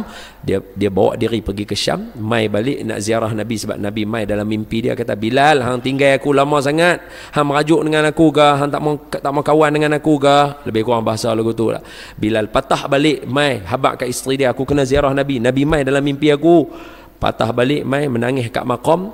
Lepas bangun, jumpa dengan Sayyidina Hasan Husin, pujuk Bilal untuk azan. Sayyidina Bilal azan. Ketika Sayyidina Bilal Allahu Akbar, Allahu Akbar, berteriaklah seluruh penduduk Madinah ketika itu. Pasal apa? Orang rindu dengan orang baik. Sahabat sayang dengan Nabi, sayang mereka dengan Nabi walaupun dah lama Nabi wafat. Sayyidina Bilal patah balik masa zaman Sayyidina Umar. Maknanya 4-5 tahun dah Nabi wafat. Sebab tu orang tua-tua kita kata, harimau mati meninggalkan belang, manusia mati meninggalkan nama. Inilah tajuk kita hari ni. Integriti ni dia akhlak. Maka kata ulama, apa itu akhlak? Akhlak ialah sesuatu yang kita buat dalam keadaan kebaikan tanpa kita perlu fikir lagi dah. Tengok orang susah, tolong. Tak payah fikir dah. Tolong ke tak tolong? Tolong ke tak tolong? Itu belum lagi. Akhlak nampak aja makcik nak turun tangga, pegang tangan dia. Tolong makcik, sila. Dia tak fikir dah. Kalau jatuh, dia tak jadi macam Sherlock Holmes, fikir lo.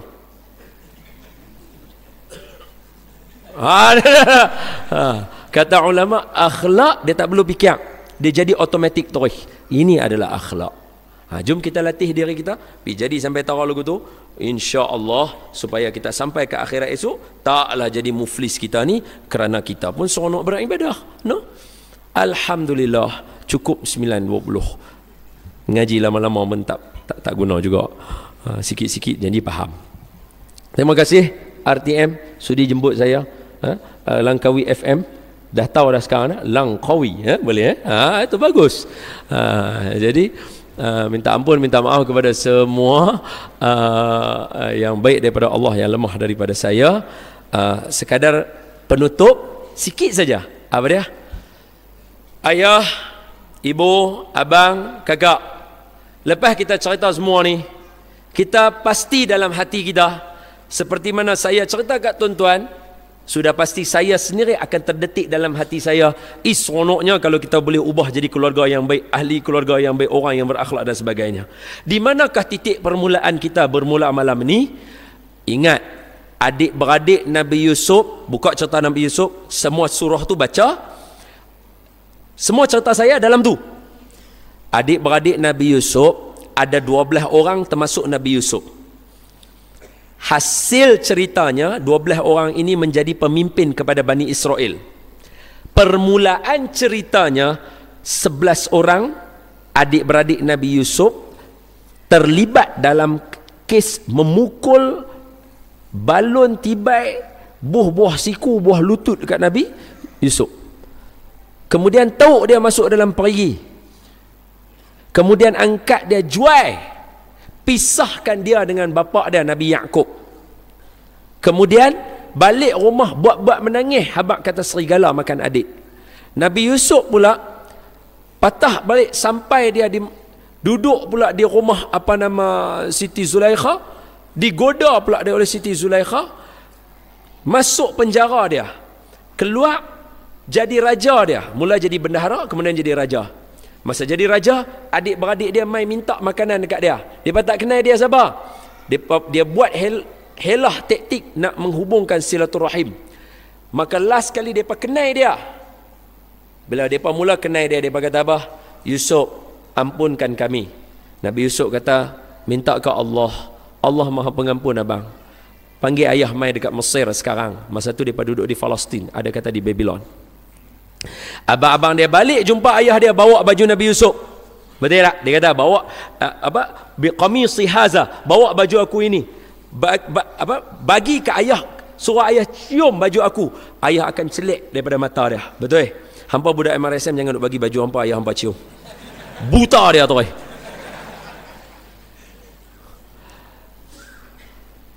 Nabi Yusuf kata bawa baju aku bagi ayah cium. Celik mata ayah. Bawa ayah mai. Jadi bila mereka bagi baju Nabi Yusuf, sebab mereka tak tahu kedudukan Nabi Yusuf Rasul.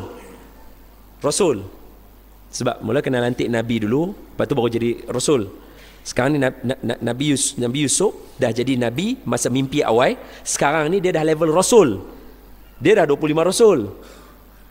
Dia tak tahu abang dia, dia tak tahu adik dia pangkat dia macam tu. Bila bagi baju cium ke ayah dia, baru dia tahu Allah, adik mereka ni Nabi, ada karamah ni, ada mukjizat. Ayah mereka pun Nabi, tapi mereka pandang tak entang juga. Baru mereka kata ke ayah mereka, ayah, tolong ampunkan dosa kami ayah. Apa jawapan Nabi Yaqub? Nabi Yaqub kata, saufa astaghfiru lakum rabbi, aku akan minta ampun kepada Allah untuk kamu. Maka Nabi Yaqub telah berdoa kepada Allah. Apa Allah buat? Allah angkat martabat anak-anaknya. Bukan sahaja ampun dosa, angkat martabat jadi Nabi. Sebab itu mimpi Nabi Yusuf di awal ada 11 bintang. 11 bintang tu adalah adik-beradik dia. Mana boleh jadi bintang masyarakat kalau bukan Nabi? Soalannya kata ulama, bila yang power sangat doa ni? Maka kata guru kami, tuan-tuan ambil tafsir yang lama, Quran lama-lama tu, ada nama nombor 4. Maulana Syekh Abdullah Bukhari, itu guru kami mengajar tafsir. Kata guru kami, hidup lagi sampai sekarang, Maulana Syekh Bukhari kata, doa yang dibaca oleh Nabi Yaqub ketika berkata, aku akan berdoa kepada Allah untuk ampun dosa kamu, itu adalah pada Khamis malam Jumaat. Malam ni. Oleh itu, titik permulaan kita, insya-Allah anak kita tak ada lah buat jahat nakai macam anak Nabi Yaqub. Tabuh adik dia, tahu adik dia masuk perigi. Kita ni takat-takat tahu jatuh parit dah. Bergaduh, terajang perut sikit dia. Bergaduh, riau, pi cakap muka rengau sana sini. Tu je. Dia tak ada jual adik dia pi kat orang lain. Ada anak kita tak ada sampai tahap macam tu. Maknanya level masih bawah lagi. Jadi orang kata, kalau level atas pun doa makbul boleh berubah jadi Nabi, anak kita insya-Allah berkat doa malam Jumaat kita tiru contoh Nabi Yaqub, akan ada perubahan dalam keluarga kita. Aqulu qawli hadha wa astaghfirullahal azim li wa lakum wa lisairil muslimina wal muslimat wal mu'minina wal mu'minat fastaghfiruh fa ya fawzal mustaghfirin wa ya najatat taibin. Bismillahirrahmanirrahim. Allahumma shrah bil Qur'anil azim sudurana wa yassir bihi umurana wa 'azzim bihi ujurana wa wassi' bihi arzaqana wa nawwir bihi qulubana wa quburana wa qubur abaina ya rabbal alamin. Allahumma faqihna fid din wa 'allimna ta'wil wahdina siratakal mustaqim. Allahumma taqabbal minna innaka antas sami'ul alim wa tub alaina ya maulana innaka antat tawwabur rahim. Da'wahum biha subhanakallahumma wa tahiyyatuhum biha salam wa akhiru da'wana wa da'wahum alhamdulillahi rabbil alamin. Taqabbalallahu minkum. Assalamualaikum warahmatullahi wabarakatuh. Waalaikumsalam warahmatullahi wabarakatuh. Terima kasih yang berbahagia Ustaz Don dan Don Biajid kerana sudi berkongsi dengan kita pada malam ini sedikit santapan rohani yang telah pun dikongsi hampir 2 jam bersama-sama dengan kita. InsyaAllah semoga kita semua mendapat keberkatan daripada Allah Subhanahu Wa Taala sekalian. Jadi terima kasih sekali lagi kami daripada Radio Malaysia Langkau FM terhadap kalian yang sudi hadir pada malam ini, sudi bersama-sama meluangkan masa untuk mendengar ceramah yang telah pun disampaikan seketika tadi. Jadi saya mewakili Radio Malaysia Langkau FM ingin memohon ampun dan maaf sekiranya ada kekurangan daripada pihak kami di atas program yang telah pun berlangsung pada malam ini. Jadi sesungguhnya yang baik itu datangnya daripada Allah Subhanahu Wa Taala dan yang lemah itu datangnya daripada kelemahan diri saya sendiri. Saya sudahi dengan sekian. Assalamualaikum warahmatullahi wabarakatuh.